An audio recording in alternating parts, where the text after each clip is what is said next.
मैं सबूत रखूंगा आज इस विधानसभा के अंदर।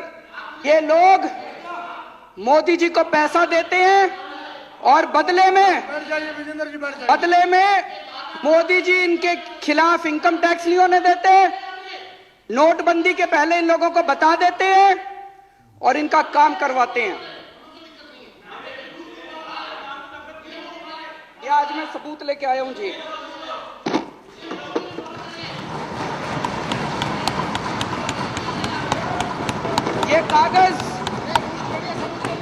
ये कागज मेरे कागज नहीं है जी, ये इनकम टैक्स डिपार्टमेंट के कागज हैं।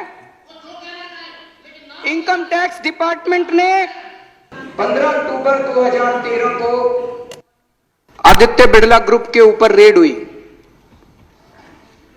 उस रेड में इनकम टैक्स डिपार्टमेंट में रेड होती है, वो वहां से सारे उनके कागज उठा के लाते हैं।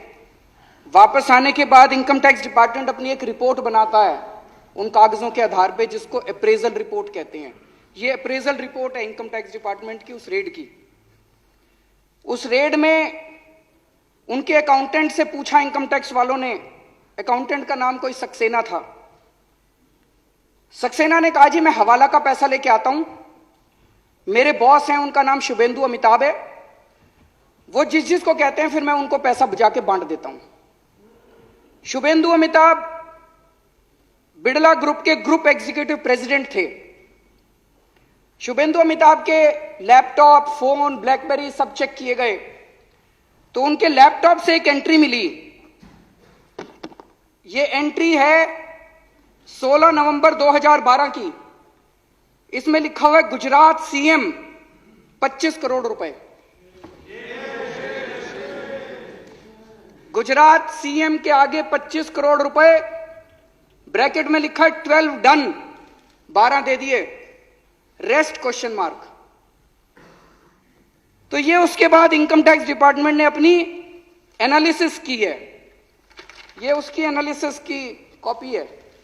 एनालिसिस में इनकम टैक्स डिपार्टमेंट लिखता है, considering the highly incriminating nature of transactions in the data retrieved from the laptop and hard disk of Shubhendu Amitabh and evasive replies and unsubstantiated claims made by him, it would be imperative for the assessing officer to scrutinize the data available in seized documents, including the laptop and hard disk, and determine the quantum of income concealed by Shri Shubhendu.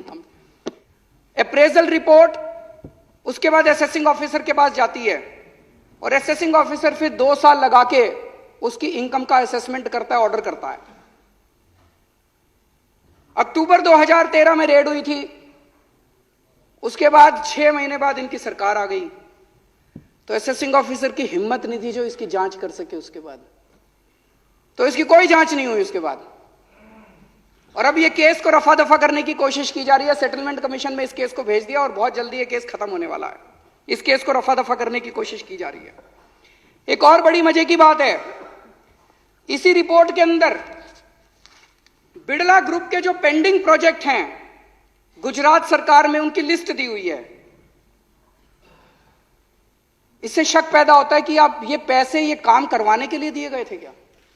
इसमें लिखा है, levy of stamp duty matter has been taken up at the principal secretary level and through the honourable chief minister's office, deputy collector stamp has been instructed from Gandhinagar not to initiate any action.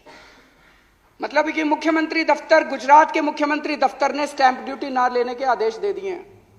इनको gas की जरूरत थी तो इसमें लिखा है gas के लिए भी बात हो गई है। तो जो जो काम पेंडिंग थे गुजरात सरकार में उनकी सबकी लिस्ट दी हुई है। तो एक मन में यह शक होता है ये 25 करोड़ रुपए ये सारे काम करवाने के लिए पैसे दिए गए थे क्या? एक और इसी तरह का इंसिडेंट हुआ। अगर ये एक ही होता तो लगता कुछ गड़बड़ है। 22 नवंबर 2014 को सहारा के यहां रेड हुई।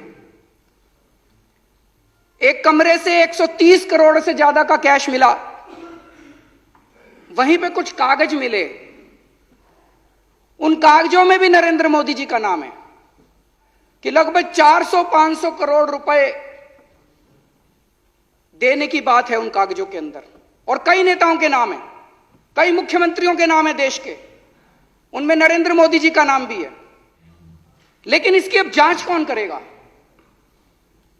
भारत के इतिहास में शायद आजादी के बाद पहली बार ऐसा हुआ है कि किसी प्रधानमंत्री का काला धन का जो खाता, बही खाता, हर बड़ा बड़ा जो भी बड़ा उद्योगपति खरबपति होता है उसका एक नंबर का खाता होता है और एक काले धन का खाता होता है। इतने करोड़ों का पैसा ऐसे ही थोड़ी दे देते हैं। काले धन के खातों के अंदर किसी प्रधानमंत्री का बाय नेम नाम आता हो, मुझे लगता है आजादी के बाद पहली बार ऐसा हुआ है।